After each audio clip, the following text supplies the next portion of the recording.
ಎಷ್ಟು ಖರೆ ಮಾತೈತೆ ನೋಡ್ರಿ ಇದು.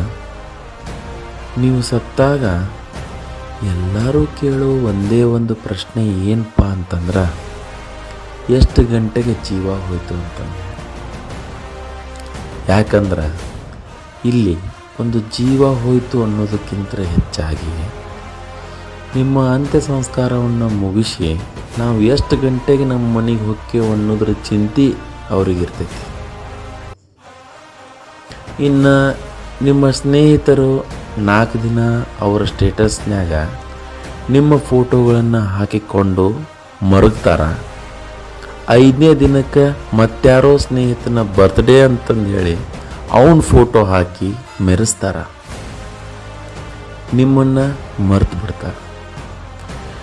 ನೀವು ತುಂಬ ಇಷ್ಟಪಟ್ಟಂಥ ವ್ಯಕ್ತಿ ಕಾಲ ಕಳೆದಂತೆ ಇನ್ನೊಬ್ಬರನ್ನ ಇಷ್ಟಪಡಲಿಕ್ಕೆ ಶುರು ಮಾಡ್ತಾರೆ. ಬದುಕಿದ್ದಾಗ ಯೂಸ್ಲೆಸ್ ಅಂತ ಆಡಿಕೊಳ್ಳುತ್ತಿದ್ದವರೇ ಸತ್ತು ಹೋದ ಮೇಲೆ ಹೊಗಳೋಕೆ ಶುರು ಮಾಡ್ತಾರೆ. ಅದಕ್ಕೆ ನಿಮಗೋಸ್ಕರ ಮಾತ್ರ ನೀವು ಬದುಕ್ರಿ. ನಿಮ್ಮ ಖುಷಿಗಳಿಗೋಸ್ಕರ ಮಾತ್ರ ನೀವು ಹೋರಾಡಬೇಕು. ಯಾಕಂದ್ರೆ ನೀವು ಸತ್ತಾಗ ಜನ ನಿಮ್ಮ ಸಮಾಧಿವರೆಗೆ ಮಾತ್ರ ಬರ್ತಾರೆ, ಸಮಾಧಿ ಒಳಗಲ್ಲ. ಅರ್ಥ ಮಾಡ್ಕೊ.